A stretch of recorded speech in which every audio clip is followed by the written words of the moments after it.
Hər vaxtınız xeyir dəyərli dostlar. 21 may 2026-cı il.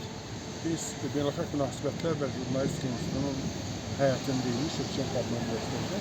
Və bu günləri Qərbin diplomatları və jurnalistləri ki, dəhşətli adlıqla bağlı 1932-ci illərdə Ukraynada Moskvanın həyata keçirdiyi dəhşətli adlıqla bağlı materialları dünya ictimaiyyətinə çatdıran, paylayan, məlumatlar yayan həm diplomatlar, xarici ölkə diplomatları, həm də jurnalistlər haqqında onlara bir xatirə daşı açılışı oldu bu günləri və bilmirəm demişəm, deməmişdim əvvəllər. Mən uzun illər, 90-cı illərin əvvəllərində Qaladomorun Ukrayna xalqına genosid aktı olduğu komissiyanın üzvüyəm.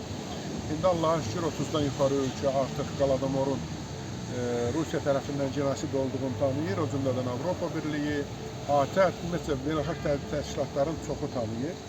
Və mən yeri gəlmişkən fürsətdən istifadə edib xahiş edərdim ki, Azərbaycan Milli Məclisi də bunu etsin.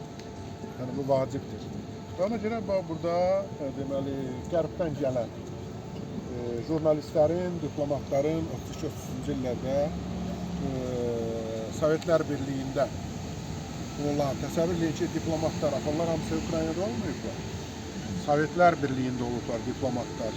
Və oradan hətta belə deyək, persona non grata olmaq təhlükəsi altında olsalar da öz ölkələrinə, öz mətbuatlarına məlumatlar verirlər. Və indi mən bildirəm ki, deməli bizim həmin o beynəlxalq komitəmiz ən çox Ukrayna haqqında yazan və doğrudan da Ukrayna həqiqətlərini həm foto reportajlarla, həm video reportajlarla, həm də mətbuatla çatdıran Böyük Britaniyalı jurnalist Gareth Jones bizim ordenimiz var. Yəni onu Qaladomorla bağlı kimlər daha fəal olubsa onlara deməli təqdim edirik.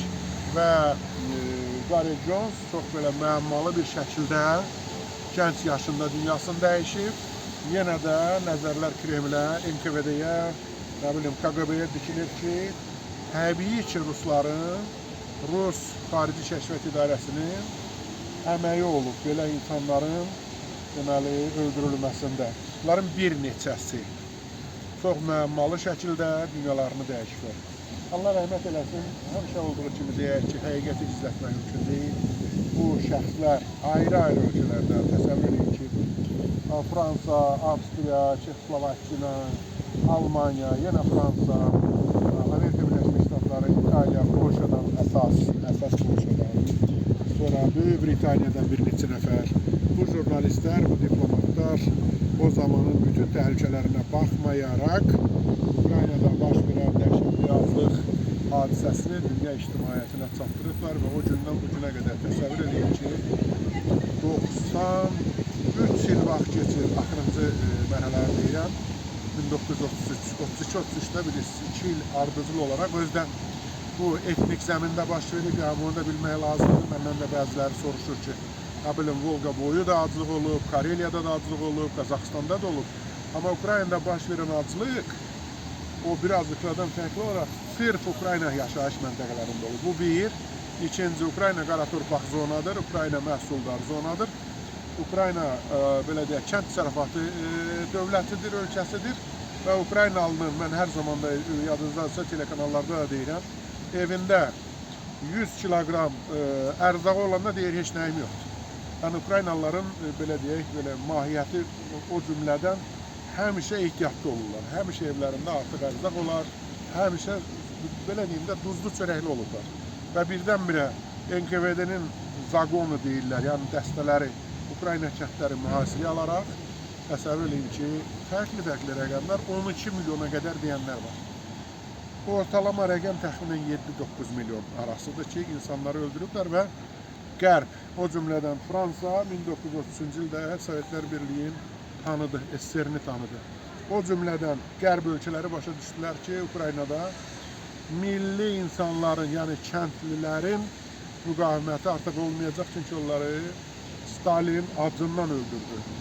Bax belə, bunları deyəcəkdim əziz dostlar, bir daha günahsız qurbanlara Allah rəhmət eləsin. Mənim mən valideynlərimdən və kəndimizdəki yaşlı adamlardan da eşitmişdim ki, 47-48-ci ildə Azərbaycanda da çətinliklər olur. Çünki eşidirdim, deyirdilər, arpa çörəyi yadınıza gəlir, bişirirdik, çovdar çörəyi bişirirdik, yaxud bələmir çörəyi, məsələn, kənddə bu ifadələri eşitmişdim. Yəni, bu ümumi bir təhlükə olub, SSR tərəfindən bütün xalqlar yaşayır, amma ən böyüyün, ən dəhşətlisi Ukrayna xalqı yaşayır. Və bu gün də həm də, belə deyək, Rus neo-imperializmindən vuruşur. Ona görə belə abidələrə açılması vacibdir. Səfirliklərin nümayəndələri bundaydı bu günləri. Çoxlu tədbirlər oldu. Təşəkkür edirəm ki, axıra qədər dinlədiniz. İnşallah bundan bağlı yenə danışarıq. Sağ olun.